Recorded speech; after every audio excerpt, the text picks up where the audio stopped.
In this video, we'll show you exactly how to clean a burnt pot safely and effectively. Cooking mishaps happen to everyone, and burnt pots are a common kitchen issue. With the right approach, you can restore your pot to its original condition. Let's get started. Begin by allowing your pot to cool completely. Assess the burnt area carefully to determine how severe the burn is. A simple soak might do for minor burns, while tougher cases require deeper cleaning methods. Fill the pot with hot water, covering the burnt area completely. Add a few drops of dish soap. Then allow the pot to soak for at least 30 minutes. This will soften the burnt residue and make it easier to remove. If soaking alone isn't sufficient, sprinkle a generous amount of baking soda onto the burnt area.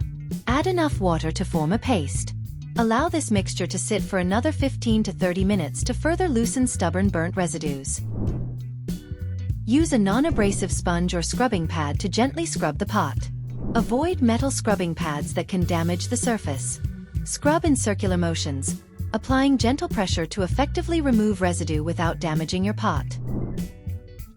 For severely burnt pots, fill the pot halfway with water and add 1 cup of white vinegar. Bring this mixture to a boil, reduce heat, and simmer gently for about 10 to 15 minutes. The acidic properties of vinegar help dissolve stubborn residue. Discard the vinegar solution carefully and rinse the pot thoroughly under warm running water. If necessary, do another round of gentle scrubbing to ensure all residue is removed. Dry your pot completely with a soft towel to prevent water spots and rust. To avoid future burns, always use proper heat settings, monitor your cooking closely, and stir food regularly. Following these steps will restore your burnt pot and keep it looking clean and functional. Thank you for watching. Please like this video, subscribe for more practical cleaning tips, and share your own methods or experiences in the comments below. Happy cooking!